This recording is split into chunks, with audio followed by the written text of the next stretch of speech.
बिस्मिल्लाहिर्रहमानिर्रहीम। आज की डिस्कशन में हम सबसे पहले रेफ्रिजरेटर,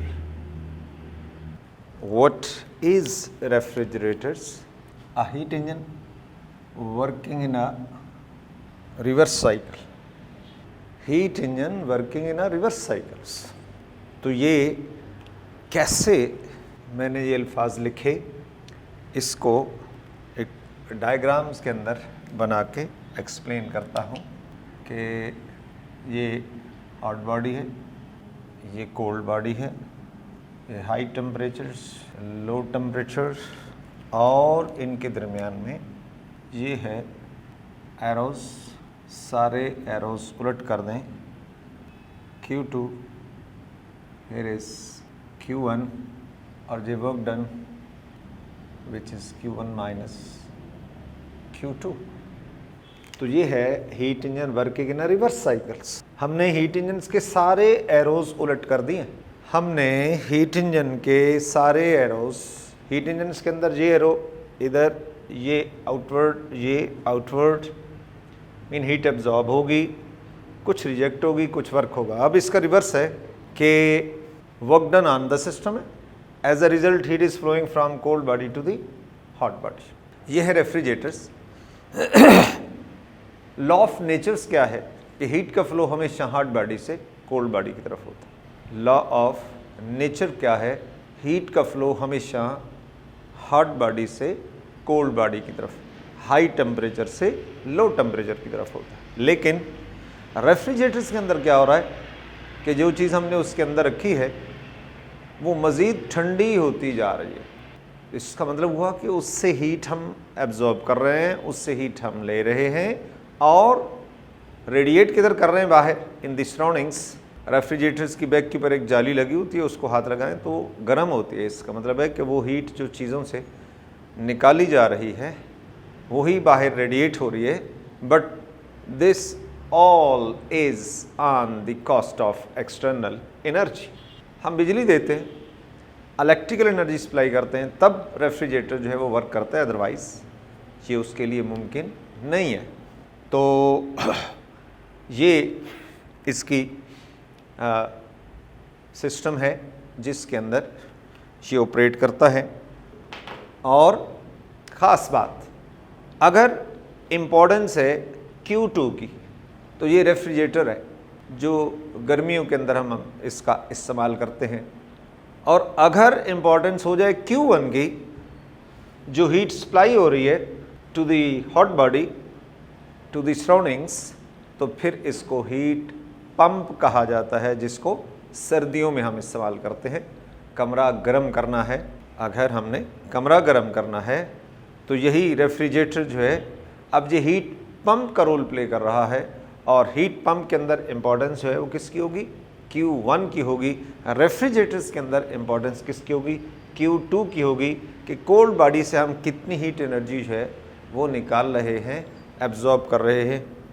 तो दोनों की जो है कंस्ट्रक्शन है वो बिल्कुल एक जैसी है, लेकिन दोनों की इम्पोर्टेंस जो है वो डिफरेंट है। तो इसके बाद है coefficient of performance of refrigerator. तो ये रेशो है, ये रेशो है Q2 by work done, this is Q2 divide by Q1 minus Q2। तो इसके अंदर Q2 जितना ज़्यादा होगा, coefficient of performance of the refrigerators उतना ज़्यादा होगा। और coefficient of performance of heat pump, that is Q1 divided by work, and this is Q1 divided by Q1 minus Q2. This is equal to T2 divided by, छोड़ें इसको as it is रहने देते हैं। So the coefficient of performance of the refrigerator जो है वो Q2 पे depend कर रहा है कि Q2 जितना ज़्यादा होगा तो हम कहेंगे कि coefficient of performance of the refrigerator जो है उतनी ज़्यादा है। और coefficient of performance of heat pump जो है उसमें Q1 इम्पॉर्टेंट है कि Q1 जो है वो जितना ज़्यादा होगा तो वो हीट पंप जो है वो अच्छा समझा जाएगा, उसकी कोएफिशिएंट ऑफ परफॉर्मेंस जो है वो ज़्यादा होगी। अब इसी रेफ्रिजरेटर्स की वर्किंग पे क्लॉसिस ने हमें एक स्टेटमेंट दे दी कि it is impossible for heat to flow from cold body to hot without expenditure of external energy, कि जब तक हम उस पर वर्क नहीं करते in terms of electrical energy, उस पर वर्क नहीं करते, तो उस वक्त तक हीट का फ्लो कभी भी कोल्ड बॉडी से हॉट बॉडी की तरफ नहीं होगा।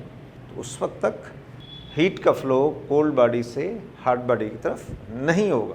तो ये क्लॉसिस स्टेटमेंट है जिसको मैं दोबारा लिख रहा हूँ, और Clausius statement, it is impossible for heat to flow from cold body to hot without expenditure of external energy, कि जब तक हम इसको इलेक्ट्रिकल एनर्जी नहीं देंगे तो उस वक्त तक हीट का फ्लो कभी भी कोल्ड से हॉट की तरफ नहीं होगा। चूँकि ये तो against the law of nature है कि लॉ ऑफ नेचर क्या है कि हीट का फ्लो किधर होगा, हॉट बॉडी से कोल्ड बॉडी की तरफ होगा। और रेफ्रिजरेटर्स के अंदर क्या हो रहा है, heat is flowing from cold body to hot body. जो चीज़ें हम रेफ्रिजरेटर्स के इंटीरियर में रखते हैं वो मुसलसल ठंडी होती जा रही हैं, उनका टेम्परेचर डिक्रीज होता जा रहा है, मीन उनमें से चीज़ हीट जो है वो निकाल के हम रेडिएट कर रहे हैं बाहर इन द सराउंडिंग्स। तो ये कंडीशनल है कि जब तक हम इसके ऊपर वर्क नहीं करेंगे, जब तक हम इसको इलेक्ट्रिकल एनर्जी नहीं देंगे, उस वक्त तक हीट का फ्लो जो है वो कोल्ड से हॉट की तरफ नहीं होता। और इसी बुनियाद के ऊपर ये स्टेटमेंट है, this is the statement of this is the statement of second law of thermodynamics। अच्छा, ये इतना सा हो गया, और इसके बाद जो है हम डिस्कस करते हैं एंट्रोपी, इस चैप्टर्स का last topic, and that is entropy. इसको हम डिफाइन करते हैं दो तरह से। It is the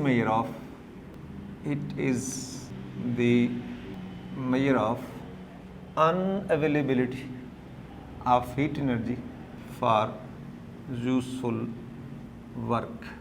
या एक और डेफिनेशन, पहली तो it is the measure of unavailability of heat energy for the useful work, mean the energy, heat energy which can not be converted into useful work, mean एक किस्म की ज़ाय हो गई। मसलन फ्रिक्शन लॉसेस, हीट ही produce हो गई लेकिन हम कभी भी उसे यूजफुल वर्क के अंदर कन्वर्ट नहीं कर सकते। फ्रिक्शन लॉसेस, रेडिएशन लॉसेस, तो इसके अंदर कंडक्शन लॉसेस, ये हीट एनर्जी लॉस हो रही है, हम कभी भी उसे यूजफुल वर्क के अंदर कन्वर्ट नहीं कर सकते। So that is the measure of unavailability, mean the amount that is not available for the useful work। दूसरी डेफिनेशन है कि it is the measure of disorder of the system, it is the measure of disorder of the systems। इसको explain करने के लिए हमारे पास ये एक एग्जाम्पल है कि हमारे पास एक बर्तन के अंदर हमने प्लेस की है इधर रेड बॉल, और इसके सामने हमने रख दी हैं green balls. So initially order is maximum, order is maximum. अब हम क्या करते हैं, हम इस बर्तन को उठा के शेक करना शुरू कर देते हैं। जब हम शेक करते हैं तो ये रेड और ग्रीन बॉल्स आपस में मिक्सअप होना शुरू हो जाती हैं। तो हम क्या कह सकते हैं या क्या कहेंगे कि इनका डिसऑर्डर जो है वो बढ़ रहा है, डिसऑर्डर बढ़ रहा है। फिजिक्स में हम उसको कह देते हैं एंट्रोपी बढ़ रही है। Entropy is there in the system तो इसी तरह अगर हमारे पास एक जग के अंदर पानी है, एक जग के अंदर दूध है और ये डिफाइंड है कि ये दूध पड़ा है, ये पानी पड़ा है। अब एक बंदा आके उनको मिक्स कर देता, तो अब तो हम कहीं भी कोई लाइन ड्रा नहीं कर सकते कि इधर दूध है इधर पानी है, ये बिल्कुल ऐसा नहीं है। तो वो जो पहली तरतीब है कि ये दूध है ये पानी है, ये अलग-अलग एक तशख़्ख़ुस है, इनका आइडेंटिटी है दोनों की, वो डिस्टर्ब हो गई। Mean disorder has increased, disorder has increased. So that is the measure of entropy, that is the measure of entropy. एक और मिसाल जिसमें ये दोनों चीज़ें डिस्कस करता हूँ कि एक तरफ हॉट बॉडी है, एक तरफ हॉट बॉडी है, लाइक हॉट वाटर है और एट 90 डिग्री सेंटीग्रेड, और एक तरफ कोल्ड वाटर है एट 10 डिग्री सेंटीग्रेड। सो अगर इन दो के दरमियान में हम हीट इंजन लगा दें तो हीट फ्लो करेगी हॉट बॉडी से कोल्ड की तरफ और वर्क भी होगा। Q1 Q2 Q1 minus Q2 ये हीट इंजन है। क्या कंसेप्ट दे रहा है कि व्हेन ऑर्डर इज मैक्सिमम, एक तरफ हॉट बॉडी है, all the molecules are fast moving, ये एक ऑर्डर है। एक तरफ कोल्ड बॉडी है, सभी मॉलिक्यूल जो हैं वो स्लो मूविंग हैं, ये भी एक ऑर्डर है। और ऑर्डर इज मैक्सिमम, सारे हॉट सारे जो फास्ट मूविंग मॉलिक्यूल हैं वो एक तरफ, जो स्लो मूविंग मॉलिक्यूल हैं वो दूसरी तरफ, ऑर्डर इज मैक्सिमम। अब हमने इसको अब एक वर्किंग में लाते हैं कि इनके दरमियान में अगर हम हीट इंजन लगा दें, अगर इनके दरमियान में हम हीट इंजन लगा दें तो क्या होगा? It starts working because now the hot body and cold body are in contact via heat engine, so heat flows from hot body to the cold body, and when it passes through the heat engine it starts working because heat engine is a heat sensor. So it starts working and we get heat in the form of work done. So when order is maximum, availability of heat energy is maximum, so heat is available for the useful work. When order is maximum, energy, heat energy is available for the useful work. अब क्या करते हैं कि अगर हम इन दोनों को mix कर देते हैं एक बड़े कंटेनर्स के अंदर, मिक्स कर दिया पानी को, हॉट प्लस कोल्ड वाटर, तो टेम्परेचर कितना हो जाएगा? 90 plus 10 divide by 2 is equal to 50 degree centigrade. ये हमने मिक्स कर दिया एक बड़े कंटेनर्स के अंदर। Total energy is conserved, total energy is conserved, but heat engine can not be operated by this single body even if total energy is conserved। हमने hot body को और कोल्ड बॉडी को मिक्स कर दिया और mean temperature आ गया 50 degree centigrade, total energy is conserved, but heat engine can not be operated by this single body. मतलब क्या हुआ कि अगर हम इसके साथ हीट इंजन्स को ऑपरेट करते हैं, हीट इंजन तो वर्क डन कितना होगा, 0 होगा। बेसिकली क्या है कि यहाँ से सिंगल बॉडी से हीट ट्रांसफ़र नहीं होगी towards the heat engine, so work done is 0। लेकिन हम इसको इंटरप्रेट कैसे करेंगे, इस बात को इंटरप्रेट कैसे करना है कि शुरू में order is maximum, energy is available for the useful work, और अब हमने मिक्स कर दिया हॉट बॉडी को कोल्ड बॉडी को मिक्स कर दिया, और वो ऑर्डर जो पहले था वो डिस्टर्ब हो गया।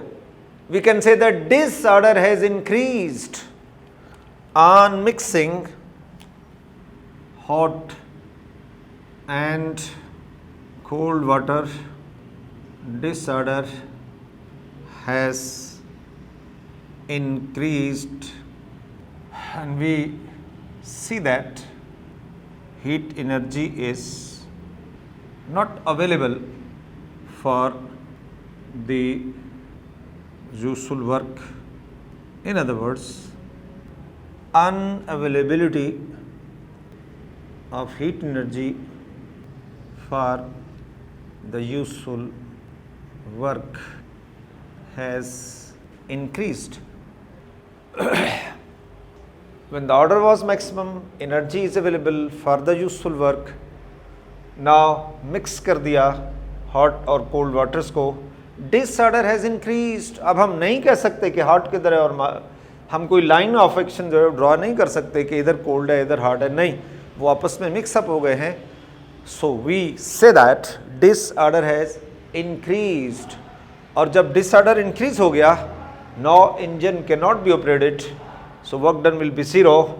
So heat energy is not available for the useful work. In other words, unavailability of heat energy for the useful work has increased. So when disorder increases to maximum,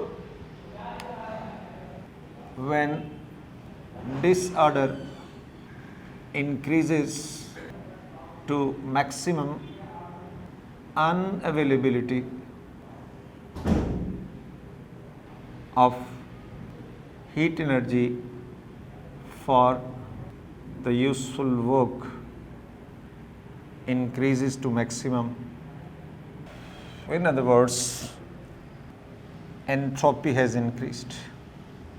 Entropy has increased. अच्छा जी, अब हम आगे बढ़ते हैं entropy के ऊपर। काफ़ी तबसरा हुआ।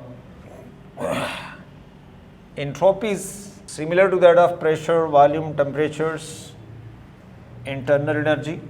This is again one of the fundamental parameters, thermodynamic state, parameter of the thermodynamic state, entropy. It is another parameter of the thermodynamic state denoted by S. Similar to that of internal energy. हम internal energy की बात करते हैं, sum of the kinetic and potential energies of the molecule of the substance. लेकिन जब भी हमारे पास calculations की बात आती है, जब भी मैथमेटिकल इक्वेशंस की बात आती है, तो हमेशा डेल्टा यू, आपने फर्स्ट लॉ को पढ़ा, उसकी एप्लीकेशन, और जहाँ तक आप उसको डिस्कस करते गए तो डेल्टा यू वाज देयर। यही बात एंट्रोपी के साथ भी है कि entropy itself is not important, but change in entropy is important. तो एंट्रोपी के बाद जो है हमारे पास change in entropy. Mathematically delta S is delta Q by T. This is the mathematical equations for the change in entropy. इसमें अगर delta Q is positive, तो हमें पता है कि पॉजिटिव का क्या मतलब होगा, that is system absorbs heat, then delta S will be positive also. It means entropy has increased. और अगर delta Q is negative, that is system has rejected heat, then delta S will be negative. It means entropy has decreased.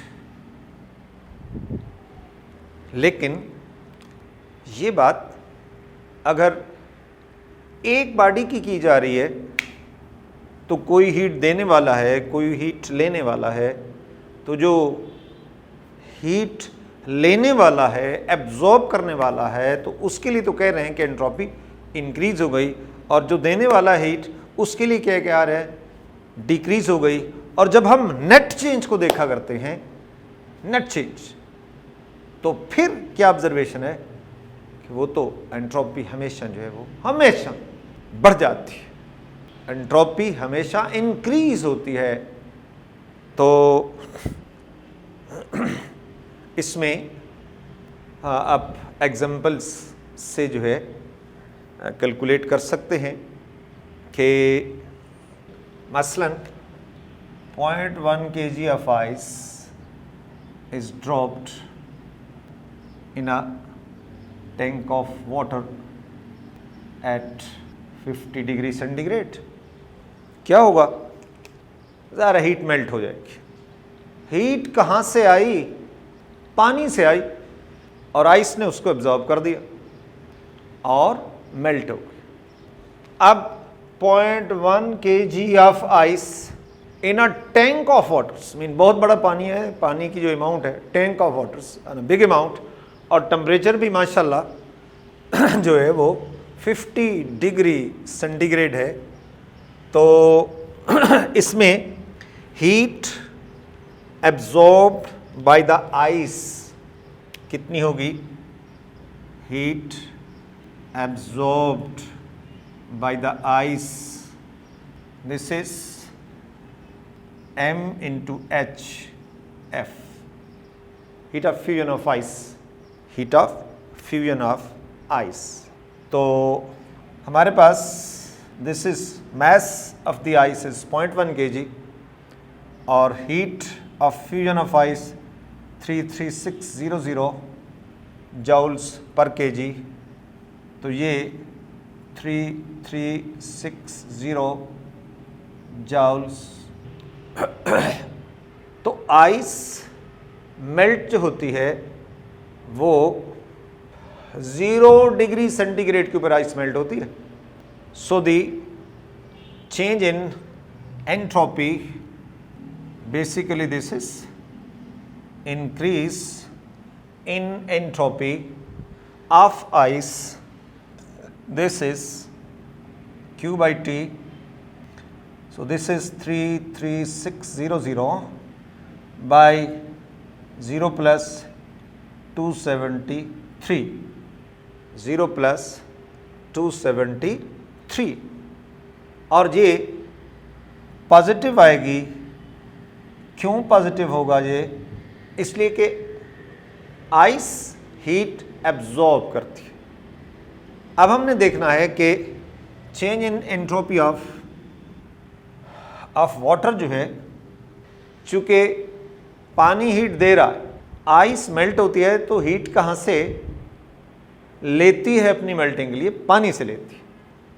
तो कितनी amount लेगी, जाहिर है same as that of absorbed by the ice, this is 336 divide by 273 plus 50 is equal to, ये minus में आ गया, तो ये अप्रॉक्सीमेटली कितना बनता है। So the answer is plus 123 joules per kelvin -104 joules per kelvin. तो net change in entropy of the system, ना वाटर ना आइस बल्कि सिस्टम पूरा, तो 123 -104 प्लस 19 जूल्स पर केल्विन। ये एग्जांपल आपके इंटरेस्ट के लिए ये लिखी और इसको कैलकुलेट करके भी दे दिया आपको। तो हम क्या देख रहे हैं कि ये entropy during any process, entropy हमेशा बढ़ जाती है, लेकिन law of increase of entropy during whenever a system works, its entropy increases। और इसकी ज़्यादा जनरलाइज्ड फॉर्म जो है, ज़्यादा जनरलाइज्ड फॉर्म, ये सिस्टम्स की मिसाल तो मैं इस तरह दे देता हूँ कि हम गाड़ी को स्टार्ट कर देते, इंजन स्टार्ट हो गया, फ्यूल कंज्यूम कर रहा है, साइलेंसर्स के थ्रू धुआं निकल रहा है, मीन एनर्जी निकल रही है, ज़ाय हो रही है, and that causes increase in entropy, that causes increase in entropy. तो ये तो एक सिस्टम्स की मिसाल हो गई। अब मैं इसको जनरलाइज कर रहा हूं कि in general it can be stated as follows, during any natural process, during any natural process entropy of the universe either remains constant or increases। इसकी मिसाल देता हूँ कि मेरे हाथ में गिलास है, छूट गया, फर्श पे गिरा। दो पॉसिबिलिटीज़ हैं, या तो टूट गया, या तो ब्रेक हो गया, या बच गया।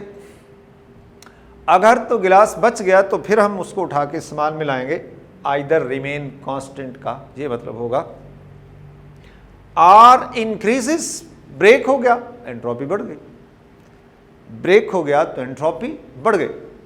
तो entropy of the universe is similar to that of pollution in this universe, कि इस pollutions का response के डेली लाइफ के अंदर हम देखते हैं, फैक्ट्रियाँ चल रही हैं, धुएं निकल रहे हैं, गाड़ियाँ चल रही हैं, धुएं निकल रहे हैं। तो ये सारा धुआं जो है ये क्या कर रहा है, पोल्यूशंस को बढ़ा रहा है।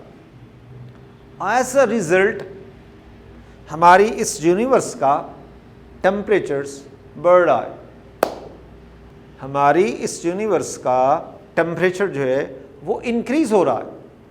तो हमारी यूनिवर्स का जो मेन सोर्स है वो तो सन है। अब सन्स के वर्सेस जो टेम्परेचर है सराउंडिंग्स का, जिसको हम यूनिवर्स कह रहे हैं, तो जब उसका टेम्परेचर भी बढ़ना शुरू हो गया because of the pollutions, because of the entropy, increase in entropy, जो भी लफ्ज़ इस्तेमाल करते हैं, चूँकि फिजिक्स पढ़ रहे हैं तो हम एंट्रोपी कहेंगे, इंग्लिश की काम बात होती तो हम लफ्ज़ पोल्यूशंस का इस्तेमाल करते।